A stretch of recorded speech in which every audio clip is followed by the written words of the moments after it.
Aporta, en primer lloc, disposar d'informació en temps real del que està passant a aquell habitatge en termes de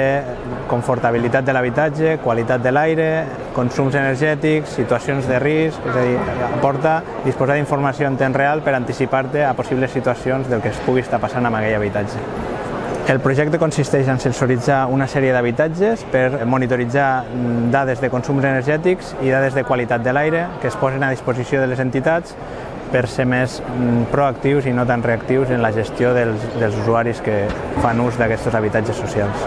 Es poden extreure conclusions sobre accions que s'han fet derivades d'aquestes dades que estan rebent, és a dir, l'efectivitat d'aquestes actuacions, es poden extreure conclusions, ja que es tenen dades prèvies i posteriors a l'actuació, i es poden treure millores en els processos de les pròpies entitats per ser més eficients donats els pocs recursos de què disposen.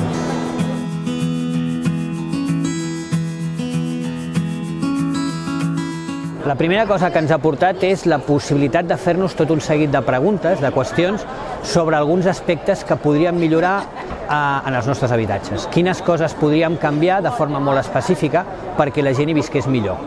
Com aconseguir millors condicions, com per exemple de temperatura, de control ambiental, de tancaments, d'eficiència energètica, que sense aquesta tecnologia seria difícil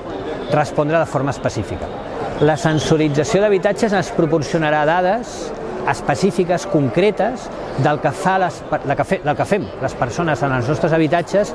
i ens donarà la possibilitat de veure quines coses milloren quan canviem les nostres conductes i quines coses milloren quan canviem la naturalesa dels nostres habitatges. Jo crec que això serà el que canviarà.